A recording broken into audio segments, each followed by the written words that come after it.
This is my WWE Extreme Rules 2010 pay-per-view review. The pay-per-view aired last night exclusively on pay-per-view. And I gotta say, this was a very good pay-per-view outing from WWE. It delivered past my expectations. And last two matches of this pay-per-view were great, with the last man standing match being very good and the cage match being very good as well. And really, overall, this whole entire pay-per-view, there's probably only one match you possibly could say that was even in the category of not being a good match. Every other match was, you saw a couple, very good to great matches, and really everything else on it was either, watchable to good matches. And like I said, there's only one match on here that was probably in the category of something I could have dealt without being on the pay-per-view. Now, the pay-per-view started off with, it looked like we're going to be seeing the Triple H versus Sheamus street fight to start the pay-per-view off. Triple H's music hits, he doesn't come out there, then they cut to the backstage, and Sheamus is beating down Triple H, then he gets a lead pipe and hits Triple H in the head with it, then in the side of the neck, and looks like, this match might not take place. But later on, they do take on each other actually in a real match, and this is just the way to, kind of slowly, build up to, writing off Triple H with this whole segment backstage here, with the whole match later on building around Triple H, working, selling his neck during the match, and then obviously writing him off later on after that match. Then the first match that was actually a real match of the pay-per-view was Big Show and Miz came out there and said, we're the greatest tag team of all time within WWE history. And then Teddy Long came out here and announced that you two are going to be having a match tonight, and you're going to be taking on a tag team, and if this tag team is able to defeat you, they are going to be the #1 contenders for the Unified Tag Team Championships and take on you two on the following night, which will be tonight's Monday Night Raw, the 3-hour edition of Raw. And then it turned into 2 teams, then 3 teams, so it was a tag team gauntlet match with Miz and Big Show. The first team they took on was R-Truth and John Morrison. Actually some decent back and forth stuff within this part of the match, with John Morrison and R-Truth against Miz and Big Show. And this first match with Miz and Big Show ended in disqualification. Then the next team they took on was Mark Henry and MVP, and Big Show hits the knockout punch to MVP, and then Miz pins MVP. So then they take on the third and final team, which is the Hart Dynasty, which I think everyone knew that this is the route it was going to go, the Hart Dynasty being the third and final team, and then the Hart Dynasty pick up the victory after hitting the Heart Attack to the Miz in this match. So most likely, since they're the #1 contenders for the Unified Tag Team titles, and they're going to be having a tag team title match tonight on Monday Night Raw, I think they'll finally give the tag titles to the Hart Dynasty, and I think they could do a good job as the tag team champions. The only thing that is the problem with it is they really don't have any competition to take on now. The R-Truth and John Morrison team is a thrown-together team, but the Hart Dynasty and them could possibly, have some good matches against each other. But unfortunately, with WWE, they don't really care about tag team wrestling and don't really have any tag teams that the Hart Dynasty could take on. So that's the only problem with it. And I think there's a chance that if the Hart Dynasty do win the tag team titles tonight on Monday Night Raw, then they possibly could break up the Miz and Big Show team, possibly keep the Miz on Monday Night Raw, and with the draft/trades and stuff like that, have the Big Show go to Friday Night SmackDown. This match is something that is one of the qualifications of like a match that should not take place on a pay-per-view. This had all the elements of a match that should have took place on TV, either Monday Night Raw or Friday Night SmackDown. It wasn't something that should have taken place on pay-per-view. If they wanted to do something like this, they could have done this right before the pay-per-view, either on Friday or on Monday Night Raw or SmackDown right before the pay-per-view, then had the Hart Dynasty get their shot at the tag titles on the pay-per-view. That would have worked out a whole lot better than this. That's something they just completely just threw together. 1.5 stars. Like, this was the only match on the pay-per-view that I could say I could have dealt without. Every other match on this pay-per-view was, very good to great, some good matches, and, a couple watchable matches as well. Then the next matchup was CM Punk versus Rey Mysterio. The gimmick of this match was, if CM Punk loses this match, he has to shave his hair and go bald. And obviously, there's CM Punk's hair on the line in this match. And this match was probably the match they should have had at WrestleMania 26. These two had a much better match at this pay-per-view.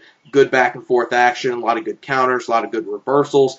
And the only thing some people might have a problem with is the ending of the match, but I didn't have too much of a problem with it because I think they had a good overall match before the ending, that the ending didn't hurt it. And with CM Punk being a heel, it doesn't matter that it ended in the way it did. The ending came when you saw a masked guy come out from under the ring. He got a steel chair in the ring while the referee wasn't looking, and the ref got distracted with trying to get that steel chair outside of the ring.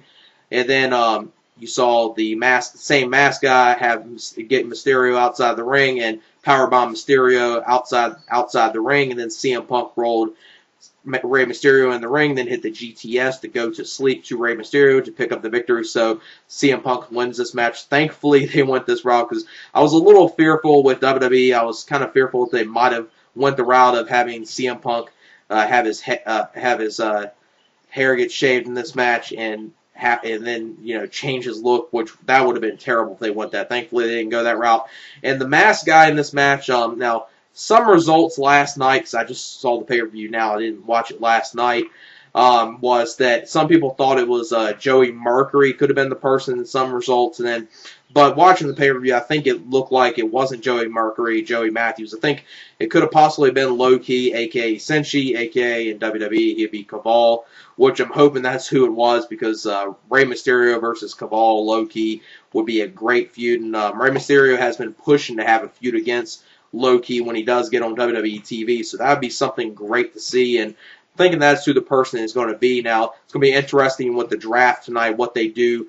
Are they going to have Rey Mysterio or CM Punk switch brands, or are they going to stay on the same brands? It was rumored, before this pay-per-view that they were going to be splitting apart, and this was going to be the last match in the series against each other. But kind of with the ending of this match, with the masked guy getting involved, kind of makes you think that obviously he's going to continue the feud. In this match, I would give 3 3/4 stars. Very good match with CM Punk and Rey Mysterio. Type of match they probably should have had at WrestleMania, because they got roughly probably about 14 to 15 minutes within this match. And the only thing I would say that some people might have a problem with was the ending, but CM Punk being a heel and what it could possibly lead to, I think it would be okay. And it was a good match before that anyway, and the ending didn't kill the quality of the match. Sometimes interference can do that, though. Then the next matchup was JTG versus Shad Gaspard in a strap match. The former members of Crime Time take on each other. And this match was actually a little better than I was expecting. I was really expecting this match to be terrible and nothing worth seeing, but I would kind of classify this in the category of watchable, average to almost teetering to a good match. And JTG, surprisingly, is the one that picks up the victory in this match after hitting a 4 turnbuckle post in this match, in a 2 1/4 star match. Actually, pretty entertaining match against each other, and you kind of would expect that, I guess, between two former tag team partners that have been teaming up for a long time. Normally, tag team partners always have a good chemistry with each other and have good can work good with each other within matches. So I kind of should have saw that coming, but for some reason I didn't think they would mesh well with each other. But they actually seemed like they worked pretty good in the match, and it was fairly short. It was actually one match I probably could have dealt with maybe a couple more minutes, because it actually was going on pretty good. I think they should have maybe been given a little more time, but for the time it was given, it was a pretty good match. Like I said, 2 1/4 stars. Then the next matchup was Jack Swagger versus Randy Orton for the World Heavyweight Championship. This was an Extreme Rules match, and this was a fairly good match between these two. Good back and forth action, good brawling outside the ring, and I liked the ending to this match a lot. The ending of the match came when Randy Orton got a steel chair in the middle of the ring, and he was about to hit the RKO to Jack Swagger, the RKO him face first into the steel chair, but Jack Swagger reversed it and slammed Randy Orton's spine first into the steel chair, and then after that hit the gut-wrench powerbomb to Randy Orton to pick up the victory and retain the World Heavyweight Championship in a 3 1/4 star match. Now, hopefully with this, they start building up Jack Swagger a little better, because before this pay-per-view, Jack Swagger was built up as a very weak champion. I don't see him having the title for that long, but hopefully they at least let him have the title for at least another month or two, and before he loses the title, at least make it seem like he's a credible champion. I'm hoping they do that, and this kind of gave him a little credibility within this match, picking up the victory on Randy Orton. I like the ending of the match a lot. And then after the match, post-match, what you saw was Jack Swagger kind of celebrating, holding up the title. Then he got outside the ring. Then out of nowhere, Randy Orton hit the RKO to Jack Swagger. So with that, it makes it seem like that this feud will be continuing. It's been a lot of speculation and rumors that Randy Orton, with the draft tonight, could possibly be switched over to SmackDown, which with that, the Randy Orton and Jack Swagger feud will continue. And this match they had here was pretty good. Like I said, I give the match 3 1/4 stars, and I think if they have another match with each other, they could even have a better match than what they had here. They seem like they have very good chemistry with each other, and they can have a pretty good feud that I wouldn't mind seeing, them have a feud with each other for another month or two, and then lead to something else with obviously Randy Orton then becoming the World Heavyweight Champion. But I think these two could have a very good feud, and I wouldn't mind seeing it continue, which with the ending would make you seem like that's the route they would go. Then the next matchup was Sheamus versus Triple H in the street fight. This is when the match actually officially took place. And this match, I would say, was even better than the WrestleMania match, which Triple H, this is the one problem I have with Triple H. Because Triple H, I will say, no matter what, as much as I hate his backstage politicking and all what he does backstage, Triple H is a good in-ring worker. He can work good in the ring. And not only that, with this feud like Sheamus, and when he wants to, Triple H can put over a star and make someone, into a star that could possibly be a main event star. Because I think before this feud with Sheamus was really not believable at all. I mean, Randy Orton kind of made him look a little believable, and the Cena stuff didn't work at all. But the Triple H feud so far has been making Sheamus seem like he could possibly be a star within WWE in the future. So Triple H has done a good job with that. I just wish Triple H would do that more with other people instead of just people he's, close friends with. He can put over guys like his friends like Randy Orton, Batista, and Sheamus, but when it comes to anyone else, not that much he can do it with. But when he wants to, he can put over a star, which is the thing that pisses me off the most about Triple H, because he can definitely put over someone when he wants to. And within this match, the main reason why I like this match a lot was there was some good brawling in it, good back and forth action. Not only that, the thing that really sold this match and made this a good match was the in-ring psychology in this match. You saw a lot of good selling from Triple H, because earlier in the evening with the lead pipe shot from Sheamus to Triple H, he hit Triple H in the neck, and Triple H was selling that within this match. And then Triple H was, Sheamus was working over Triple H's left arm in the match as well. And just good selling from Triple H, good work from Sheamus in this match as well. Just these two work pretty good with each other in this match, I would say.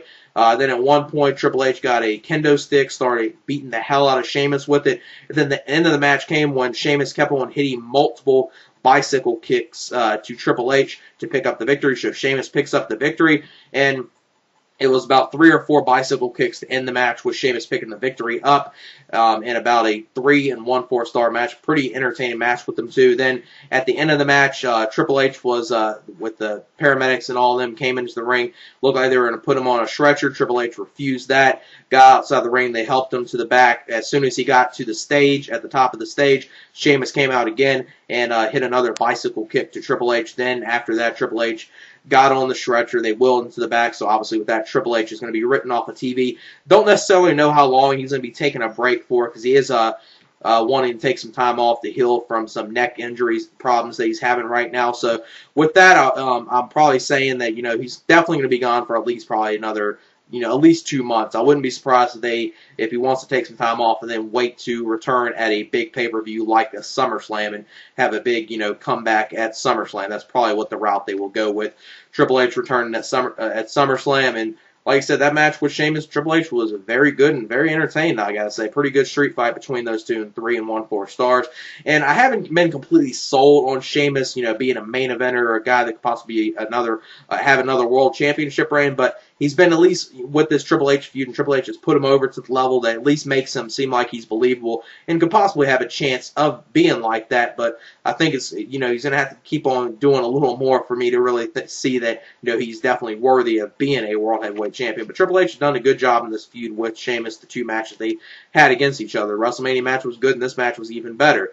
Then the next matchup was Michelle McCool versus Beth Phoenix, an Extreme Makeover match for the Women's Championship. And this was actually a pretty good overall women's match between those two. Didn't get too much time, pretty much the time you would expect the Divas match, probably, 7-8 minutes at best, if it even got that. But saw some good stuff with Michelle McCool and Beth Phoenix in this match, and Beth Phoenix picks up the victory after hitting the Glam Slam to Michelle McCool. So Beth Phoenix is the new women's champion. And the one thing I'm hoping for that WWE does is, with Beth Phoenix as the women's champion now, possibly if they do something where they want to change the women's championships again, or do something where Beth Phoenix and Gail Kim are on the same show, because I think you could possibly do a very good feud with Beth Phoenix and Gail Kim. And that's one of the women's matches I want to see in WWE as a feud that could possibly, them two possibly could have a feud that lasts, at least 3-4 months and have a lot of good women's matches within WWE. And that's one feud I'm hoping they do with Beth Phoenix as women's champion. They switch Gail Kim either to SmackDown or, like I said, do something where they switch the women's champions and just do it where Gail Kim and Beth Phoenix are on the same show in a 2-1 4-star match. Pretty, good women's matches. Above average women's match, I would say. It's better than the typical Divas match, I would say. Then the next matchup was the cage match with Edge versus Chris Jericho. This was a very good cage match between these two. Good back and forth action. Probably the best spot in this match was at one point you saw Edge on the top rope, and then Jericho did a springboard code breaker to Edge in this match, and Edge hit 2 spears in this match to pick up the victory. So Edge picks up the victory in this match. So with this is obviously going to be the last time I think you're going to be seeing Edge versus Chris Jericho against each other. They'll be on separate shows starting after the WWE draft tonight. I'm thinking you'll probably see Jericho go to Monday Night Raw for some reason, and Edge staying on SmackDown, or go the other way, but I'm definitely obviously saying that one of them two will obviously go to Monday Night Raw, and they'll be split apart, and this will be obviously the end of the feud with each other, which was a good way to end the feud. They had a great match at WrestleMania. This match was great as well. I would say both of them probably equally as good in quality. I give this 4 stars. Pretty good cage match between the two. Then the main event was John Cena versus Batista for the World Heavyweight, not the World Heavyweight, but the WWE Championship, and a last man standing in that match. Now, the only thing some people might have a problem with is the ending of this match, which, if some people state they thought this match, was going on good, but then the ending kind of hurt it, I can understand, why some people would say that. I mean, because even last year when they did the thing at Backlash with the, strobe light thing with Edge and John Cena, that kind of hurt the quality in that match for me, but I think the ending of this match was okay. And it didn't hurt it too much for me, because I think they did so much good stuff before it. It made this thing with the ending okay, especially with John Cena just wanting to win the match no matter what, and he was having to do anything to defeat Batista, and it kind of at least made some sense. Now, they did one spot in this match outside where Batista looked like he was going to hit the Batista bomb through the announce table when he got on top of the steel steps to John Cena. Cena reversed it, hit the attitude adjustment to Batista, and Batista went through the announce table. Then they did a table spot inside the ring where Batista hit the spine buster to John Cena. Then they did another attitude adjustment spot in the match as well. And just good back and forth action with the two. Now, the ending came when John Cena got Batista in one of the corners in the corner, and went outside the ring, got some duct tape, and duct taped Batista's legs together so he couldn't get up. So that was the ending of the match right there, and Batista lost that way. And with that, I could understand why some people would hate it, but I didn't think it was too bad, considering, like I said, it was okay the way they did it with Batista, not Batista, but John Cena. He was doing anything to try to beat Batista, and he was just that desperate to beat him, and it was okay they went that route. And I would give the match, even with the ending, 4 4 stars. Very good match between those two. And overall, I'll give this pay-per-view an 8.5. I mean, you saw 2 great, matches at the end with the cage match and the WWE Championship. You saw a good street fight with Sheamus and Triple H. The CM Punk and Rey Mysterio match was good as well. Pretty good, solid Divas match on this pay-per-view. And like I said before, the only thing that was bad on this pay-per-view was one match, and that was the Tag Team Gauntlet match. That's the only match on this pay-per-view that I would say was in the category of anything bad or terrible that I could have dealt without. So that's it for my WWE Extreme Rules 2010 pay-per-view review. Peace.